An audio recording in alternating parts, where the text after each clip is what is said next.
السلام عليكم. 你好 مع السلامة. Oi Hello Selam Hello สวัสดีค่ะ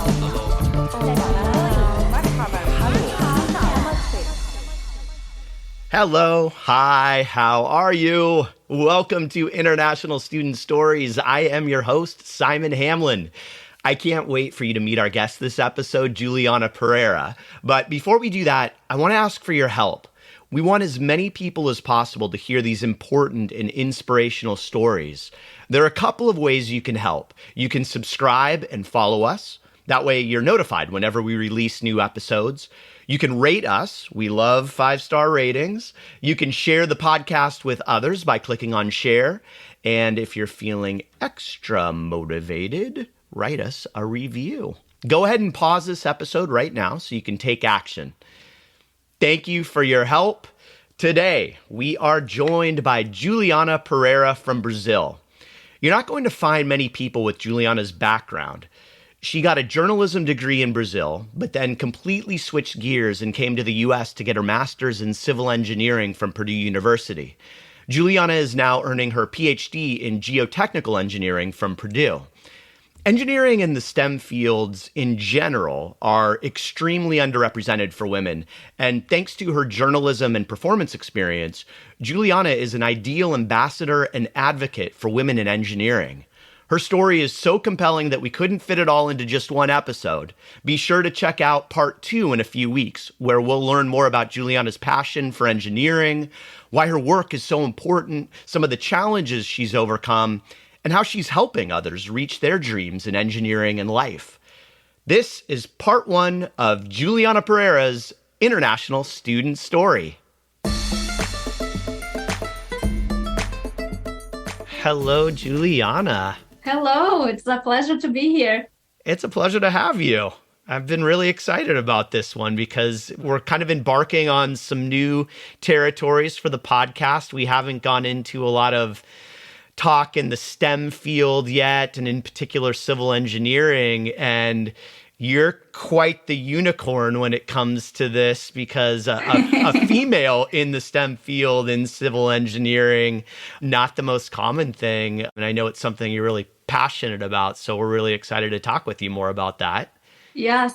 I would say I have numbers to prove that unfortunately females are not the majority on STEM fields, but we are working towards change that reality. Well, that's good. And I know you're a big advocate for it. And that's going to be a big part of our conversation as well on just how to change that trend. But before we get there, where I want to start, I'm really looking at this as like 2 parts. We're going to break this into 2 episodes because we have so much great stuff to talk about. I want to start with your pre-US, pre-civil engineering. You grew up in Florianópolis, Brazil, not in a particularly affluent family with a lot of money. You really had to work hard to get where you are. And during that time, you were on a very different track in terms of your studies, but you mentioned that you've studied in 5 different countries. Is that right? And is that including the US? Yes, I lived in 5 different countries, and it was a pleasure to be able to do that. But I did that when I was already in my civil engineering track. Before that, I was studying journalism, but I was in Brazil. And it was the STEM major, the civil engineering major, that opened the opportunities for me to study in different countries. I'm happy to have that opportunity thanks to engineering. Okay, great. So you mentioned you started in journalism. Very different from civil engineering, I'd imagine. Talk to us about how you first got involved on that journalism track and where you studied and what that route was like for you. Well, that journalism track starts really early. I would say that it starts at 6 years old. I was doing TV commercials since I was a kid. I was always really, I would say, communicative kid. And someone found me in the mall and say, hey, your kid, it's talkative. Don't you want to do some testing, maybe a TV commercial? And that's how I started. Since I was a kid, I was doing TV commercials. And then when the time arrived for making the decisions, actually, I started in college before finish high school. In Brazil, there is an exam that is called vestibular. And if you pass this exam, you can start college. So what happened, I passed this exam a year before I finished college. So I started college with 16 years old. And then I was like, what am I supposed to do? I was like, well, I'm already working in this television thing because I was doing TV commercials. And then I was like, why I'm not going for journalism? Because I'm already working on that area. And then it's like, okay, let's go for that route. So I chose journalism, and it was something that I like it. And I worked for many years. I worked presenting a TV show about extreme sports. I was also a professional skydiver. I got the license and everything for that time of my life. And it was really fun. But what happened is when I graduated, they put a law in my country. It changed that you don't need to have a degree to work as a journalist anymore. So, but that time I was already working as a journalist. And then I was like, okay, now I have the degree, but the salary wouldn't change much because the law say that I don't really need my degree anymore because anyone, even with a high school degree, could be a journalist. And that was not really the highest of my career because I was like, oh gosh, now I have a degree that doesn't have much value much more, right? Even though that I know, like for all my friends who are journalists, and I know how hard they work, and it's extremely helpful to have the degree because you learn a lot, right? But I was like looking for something that I could have like a higher value with my job and a higher value with my degree. And then, well, my family works in construction. And then before that, I was like, no, I don't want to go in construction because I grew up in the construction. My mom is an architect. So at that time, I was like, what I'm supposed to do with my life because my degree doesn't value anymore because you don't really need a degree. And then I was like, let me try to do this. And then I started doing some architectural draws for my mom just to help her out. And then my mom said, like, okay, if you're going to do those architectural draws, now you need to be able to sign your own draws. You need to have a degree to sign your own draws. And it's like, what I'm supposed to do, Mom? Like, well, I would suggest that you go for engineering because then you have a more broad range of work. You can work in small constructions like my mom in houses and stuff, but I can also work in dams and bridges and all those kind of things that an engineer can work. And then I liked the idea because as an engineer, I could actually change things that was already, I remember like the feeling of whenever my mom decorated a new house or improved an apartment, the families got super happy about it. And then it's like, if you can do that in big scale, like improve a city and have a bridge or do something like bigger for more people, that would be awesome. So that's how I got it in engineering. Okay, so I love how we've gotten to how you got to engineering, but through that story, you just subtly threw in all these amazing things that I want to talk about. So you were a professional skydiver. Yes. Okay. Well, I had to, because I was presenting a TV show about extreme sports. So that's how it came about. Okay. And that's how it came out because I was presenting the TV show about extreme sports. And then they want me to show all the jumps and everything. But as me, the presenter of the TV show, they didn't want me to have like a couch jumping with me because then I could jump by myself. And how I could jump by myself, I need to have a license to be a professional skydiver so I could jump by myself and not be just a jump with a professor. So I was never actually a really athlete girl, I would say, but I was never afraid of new challenges. Clearly. And then the other story that you subtly dropped in there, that you were discovered for TV commercials and that eventually led to hosting a extreme sports show. How passionate were you on the acting side of things and being on camera and that world? I really love. It's something that I'm still passionate about. However, the only thing that I didn't like much is the side of, oh, she's a pretty girl and that's why she's in front of the TV.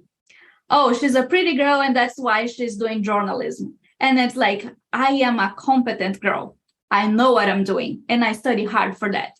And that was the only side that I didn't like it much because even though that I was like presenting a TV show about extreme sports and I was extremely good on my career, I studied well my degree in journalism, I got good grades, but people still doubted my competence and they assumed I was there because of my appearance.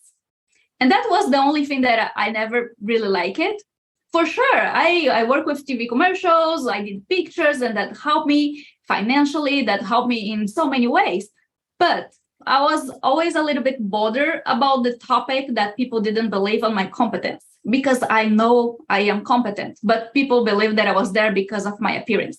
How do you think that helped you when it came to, because I'd imagine you ran into some of the same challenges when it came to engineering and that field. So how did that experience in journalism, in acting, how did that really inform how you would approach and show your value and true worth and your hard work in a field like engineering as well? Well, I have actually a funny story to say. When I came to study civil engineer, my first day in college, I was looking for my Calculus 1 class. I still remember. And I was like in the front of the room, and then the professor was inside, like, hey, professor, this is Calculus 1 for civil engineering. It was like my first day. And the professor looked at me. Probably he knew, like, I had outdoors with my face on the city, you know, from the TV show and those kind of things. And he looked at me and said, like, yes, here is Calculus 1 for civil engineering, but design is in the other building. So I would say I had also the same professor. And I was like, oh, professor, I'm going for civil engineer. So I got inside the class, and it was Calculus 1. So for sure, it was a challenge because I was like 4 years without doing any calculations. As journalism, you don't do much of calculations, right? And then all the time that I raised my hand, the professor would say, hey, Blondie, don't ask me any stupid questions. So I would say it was, today I can say I'm thankful to that professor because he made me tough and he made me study so hard that in the end of the semester I was the best grade. But it was a challenge. I would say nobody believed that I could be an engineer, not even me. But I would say that today that I'm doing a PhD at Purdue University in geotechnical engineering, I know that every time when I decide to do something, I do it my all. So that's the type of personality that I am. Sometimes my family even say that I'm too perfectionist, and that stress myself a little bit too much. But that's the type of personality that I am. If I'm going to be doing something, I try to do my best. You mentioned your family, and earlier you mentioned your mom as an architect.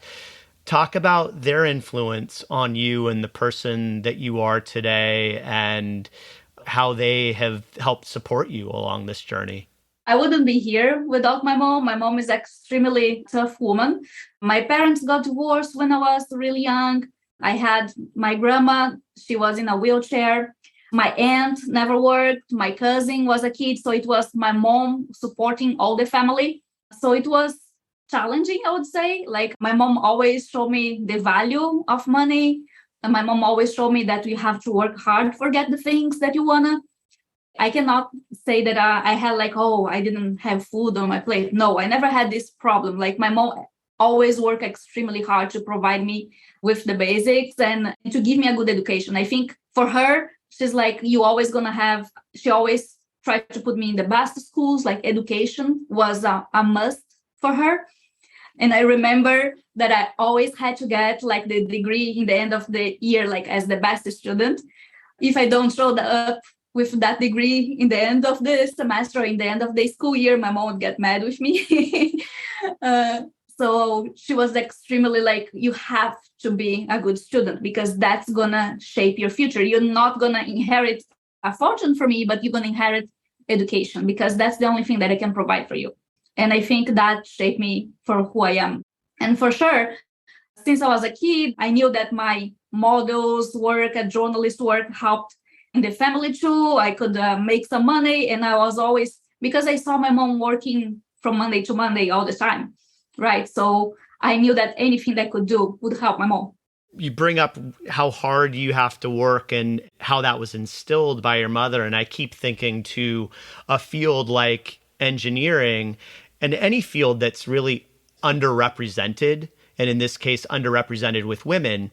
And you hear that story of when that's the case, often you have to work that much harder to prove yourself and to show your value, even to get on an equal playing field. You have to be even better.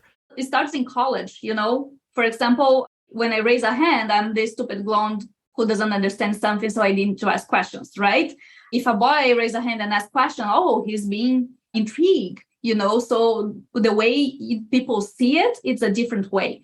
Also, if something happened and accidentally you'll get another perfect grade, oh, this is because you're a girl and you're not supposed to be here. But if a boy got a not perfectly grade, it happens, right? So for you to be accepted in the field, you always need to be above the majority. So you always need to have the best grades just to be, okay, yeah, she's an engineer. But I feel you don't have that pressure if you are a boy in this, like a man in the same field, right? So at least I'm used to work hard. I never complain about that. I think again, thanks to my mom, I learned from that. You gotta be brave and gotta do what you gotta do. And life is unfair sometimes, and that's how it is. So you just gotta work harder. Well, she sounds like a powerful role model. Yes, she is. Yeah. Well, and you talked about journalism and how you obviously gravitated away from that because you didn't need a degree for it. And so you were kind of capped at the level that you could earn at. And then you decided to go the engineering route. Now, is that true with other professions in Brazil as well, where there are certain professions that just don't demand a lot of education and that you really need to go abroad, whether it's the US or elsewhere, to fully realize your potential in that field? Or was journalism a unique one just in Brazil? Well, I feel, for example, at least here in the United States, now that I say I can talk a little bit with more knowledge because I've been living here for the past 7 years. I feel here, for example, if you do anything good, like if you do some crazy thing with your body and if you're really good, you can survive working in Cirque du Soleil and have an amazing career. In Brazil, I feel because we are not really like well developed in all the areas. So it's basically sometimes you have like a short term of opportunities. So the traditional careers have better opportunities. Here, I feel if you sing well, you can have an amazing career. Back in Brazil, you have more challenges to face if you want to go for a career that is not a traditional doctor, engineer, or lawyer. So I thought if I want to go for a traditional career as an engineer, I would have better opportunities financially and life and all those kind of things. All right. So you've decided to come to the US. You decided that you want to pursue engineering. Talk us through the process that you went through to even navigate what that world looks like. What school do I go to? What kind of engineering do I need to study? How do I pay for this? Talk us through that process. Well, since I decided to go for a second college, I was like, okay, it's time to look for scholarships because my first college, I was actually helped pay by my job as working as a journalist on the TV show. So I didn't worry about that. And then for the second one, as coming back, I always got scholarships for that. And then luckily, as I met that professor who challenged me, I also met a really nice professor who helped me a lot. Her name is she is also a strong woman and a strong role model. Her name is Regina Davison Dias. Could you say that name again? Regina Davison Dias. Nowadays, she's already retired, but she's an amazing professor in geotechnical engineering who did a postdoc here in the United States. And when she heard from classes and professors that a journalist was studying civil engineering, she's like, I need that girl to help me to write the articles because, engineers are not really well known for writing abilities as we're better with numbers. And because I am a journalist and studying civil engineers, like, oh, maybe that girl can help me writing articles. And that's how I ended up on my first research project. She offered me a position to work for her inside the university, writing articles for her research. And it's like, okay, you're already writing articles. Why don't you go in the lab and see what we're doing so you can write better? And it's like, well, that's a good idea because then I understand better the research that I'm writing for her, right? And that's how I ended up starting doing research. And then I went to the lab and started watching, and then I started questioning like why those things are that way. And then they start to teaching me and explaining, and I'm going higher up also in my college degree in engineering and start to learning more things. And then I start to be totally involved in that research project that was related to landslides. And in my city back home in Brazil, we have a lot of issues with landslides. And I got really attracted because we actually could help and save a lot of lives if we tell people, hey, be careful, this region is probably going to have a landslides on the next rain because the soil profile is not looking good. And that's how I started in geotechnical engineering. And then I was already involved in research. And then the Brazilian government offers some scholarships to study abroad. So my first scholarship to study abroad was to Netherlands. But I'll go around the world. Before that, I went to Canada just to improve my English because I need to write articles for that professor in English. And my English was not that good, I would say. So I went to Canada for 6 months just to study English, just to have my English top notch, to be able to come back and write everything in English and be fluent. Well, I'm still not, as you can see. You are great. I still commit my mistakes, but I learned that sometimes you gotta let it go. I'm still learning to speak English too, so don't worry. So that was my experience. So that professor told me, why don't you apply for that scholarship? I can give you recommendation letters. You're doing a good job in the research. You already have some research experience. So I applied and I was happily, but well, I'm just cutting a couple of things here and there, but just for everybody to know, it's nothing something, oh, she applied to one scholarship and then she was happily got this scholarship. No, you apply for a lot. You apply multiple times. You learn with your mistakes. So that's not like an easy, fine line. It's important to, because whenever you are already like after a couple of years and things start to going well in your life, people think that you just clip your hands and everything appears, but it was not like that. All right. So you're in Canada. You went to the Netherlands, Canada for English, Netherlands For engineering. for engineering. And there were 2 other countries before the US, right? Or one other. One other. Well, if you count Brazil, I was in Brazil, then I went to Canada for English. Then I got a scholarship to do my final thesis in engineering in Netherlands. While I was in Netherlands, I went for a project in Spain. So I was in the communication team again because of my Spanish. So I went for a special project in a river basin in Spain. Then I went back to Brazil, got my degree in engineering. And then when I was like already graduated as a civil engineer, that same professor mentioned like, well, you're already so much involved in research. Why don't you continue for our grad studies? And then again, I started searching for scholarships and I applied to another one. Remember, I applied to a bunch, that was the one that was happily got it. But if I tell you the truth, my dream was always to live in England. And I applied to a bunch of scholarships to live there, but I never got anyone. So I went to Netherlands instead. That was the time that I was like, I want to go to Europe. And then I applied to England, but then I got this scholarship to go to Netherlands and I learned a lot about that country and I fell in love with it. So sometimes it's just like if they close the door, look for a window, or vice versa, right? And you might even be designing that window in the engineering. Yeah. So you're designing your own windows, which actually is kind of true because you have like designed your life. You're not letting things just happen by chance. You are going out and finding ways to get to where you want to go.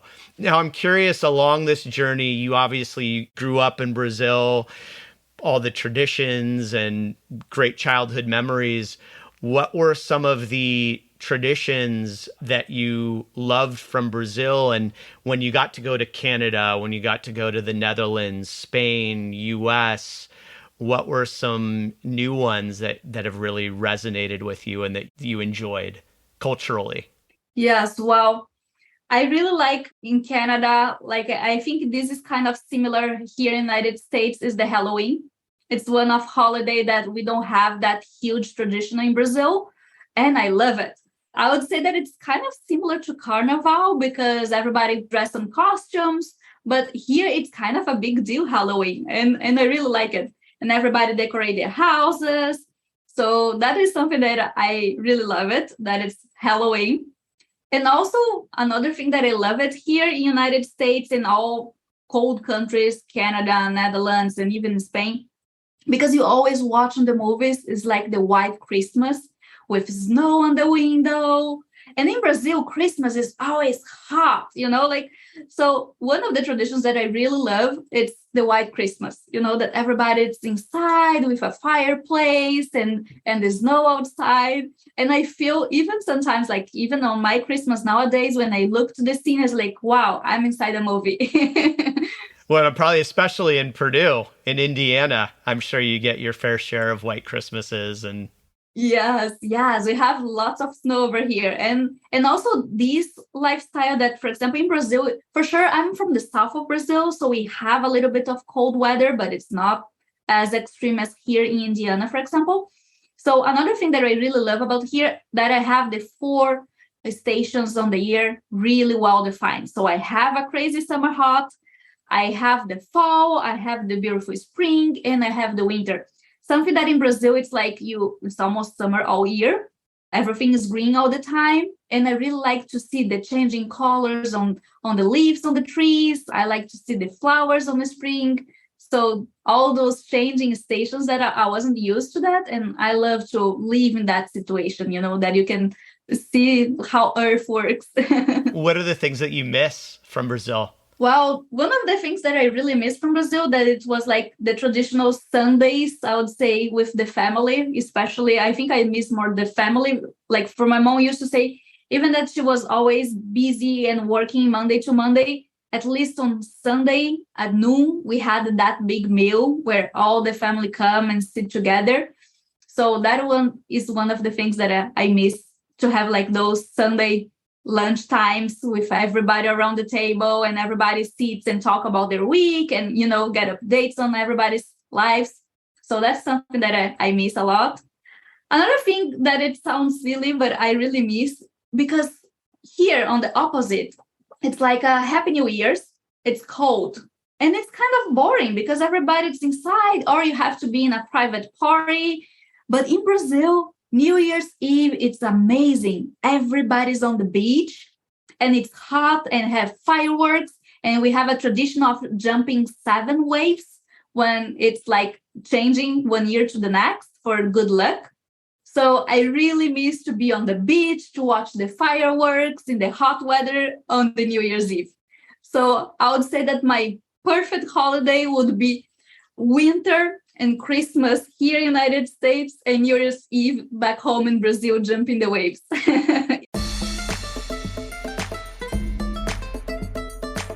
Thank you again for listening to International Student Stories. And thank you to our team for putting together this episode. Stories are meant to be shared, so please pass the story on to a friend or family member who needs to hear a good story. A few other quick notes. I invite you to check out the show notes if you want more details on some of the topics discussed in this episode. For all the latest podcast news, stop by our website, studyintheusaglobal.com/podcast. That's STUDY in the USA global.com/podcast. Subscribe to the International Student Stories podcast to be alerted on new episodes. And contact us if you know of a current or former international student whose story needs to be shared with the world. Goodbye for now, be well, and much love to each and every one of you.